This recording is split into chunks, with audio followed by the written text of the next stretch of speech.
Hello, hello, hello. Good day everyone again guys. Ayan, kung matatandaan niyo po, ito po yung unang episode ho natin. Yung paghahanap kung saan naglalagay ang mga gansa po dito po sa Winnipeg, no?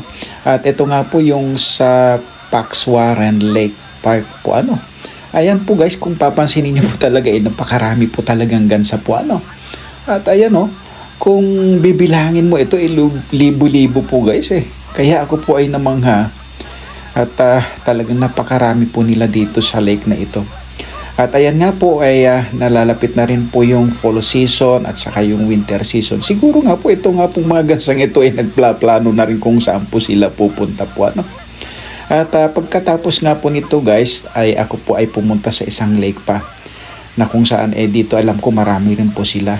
So again guys, samahan nyo ulit ako at silipin po natin doon sa lake na yun. Tara na guys!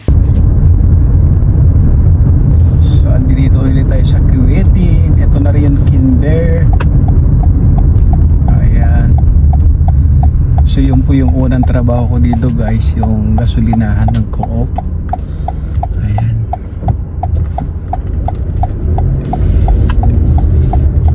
Dito po yung unang trabaho ko noong 2016. Naging gasoline attendant po tayo dito sa Co-op.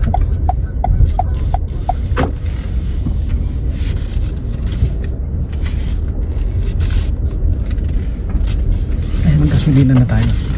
Nandito na rin lang tayo guys. Ayan, so magagasolina na tayo.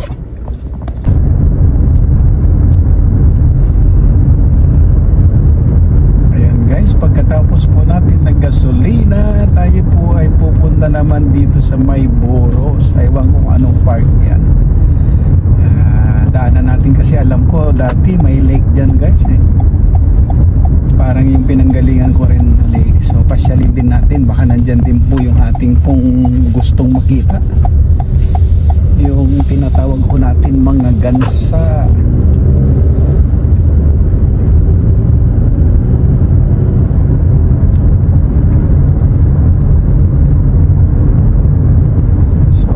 Lang yung aming tinirahan dati, malapit lang dito, kaya alam ko rin na may lake dito eh.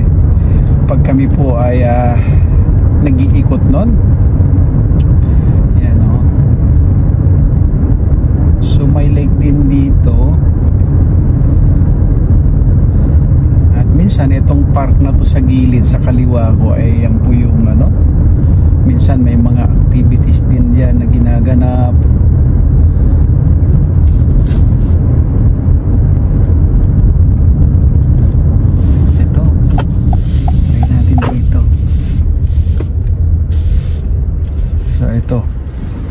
Albina Shoreline pala ang tawag nila rito.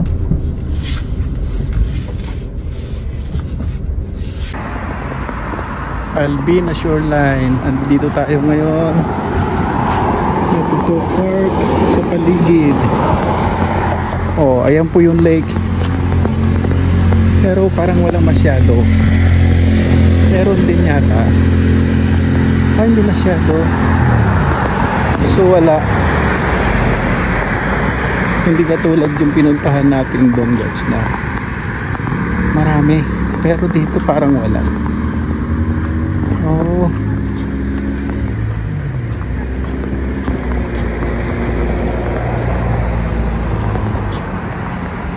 So walang ibon o konti, ba't kaya? Pero may mga lumilipad naman doon.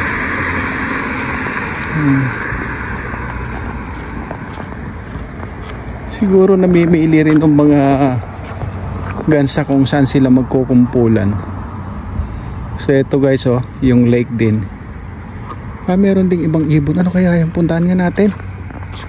Ibang ibon eh. So may ibang klaseng ibon dito. Kulay puti. Mahaba ang kanyang, hindi kayo nangahabol yan. Ang haba ng kanyang mga tuka guys. Kasama rin yung mga gansa. Oo. Ano kayang klaseng ibon to? Malaki.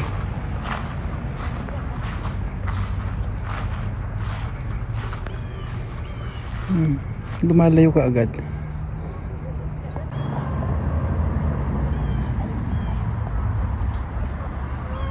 Laki ng ibon.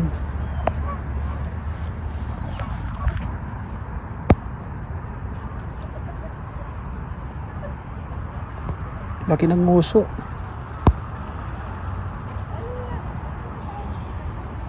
Oh. Ang haba ng kanyang nguso. Dalawa lang sila, guys. Oh.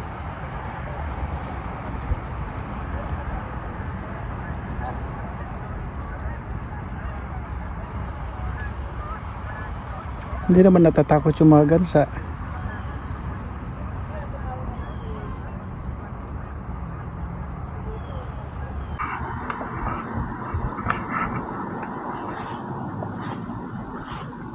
Kukunti ang ibon. Lumalayo naman sila kaagad, mukhang mailap sila.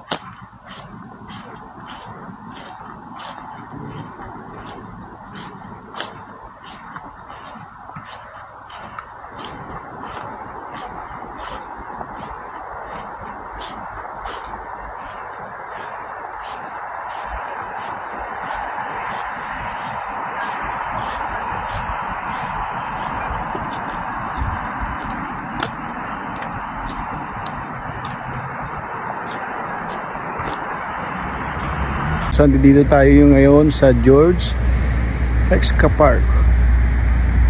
Ayan, so ito po yun, guys.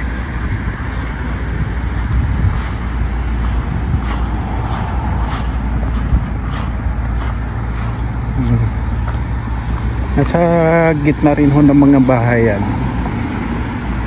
Ito pala yung Garden Grove. Ito, Garden Grove. Ang gaganda rin ng mga bahay dito.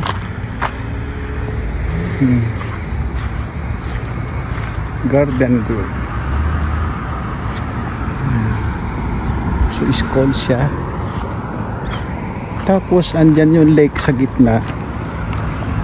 Ayan, kukunti rin po yung ibon ngayon.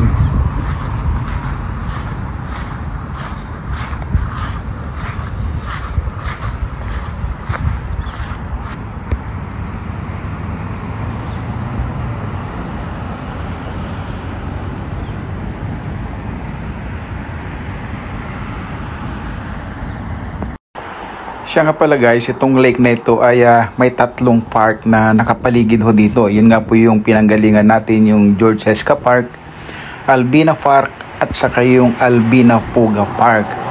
At ito nga po ay kung napansin nyo po kanina doon sa gilid ay may mga townhouses po yung nasa shoreline. No? Kaya nga tinawag yata na Albina. Ayun po, Albina Shoreline. Townhouses po yan. At saka ito nga po, yung bandarian ay yung eskwelahan po, at may park din po dyan na maluwag na kung saan dyan din po naglalaro minsan ng mga kababayan po natin dito. So yun, guys, tapos na po tayo nag-ikot at ayan, papauwi na po tayo. Naka 1 oras at kalahati rin po tayo nag-ikot sa mga lake para hanapin kung saan lang naglalagi yung mga gansa. So ayun, dito tayo ngayon sa may Boros Avenue. So papauwi na tayo. Ayun, guys, ayun, hanggang dito na lang po muli. Thank you for watching. Ayan, guys, salamat ulit sa inyo sa inyong panonood, guys. Bye. Thank you again.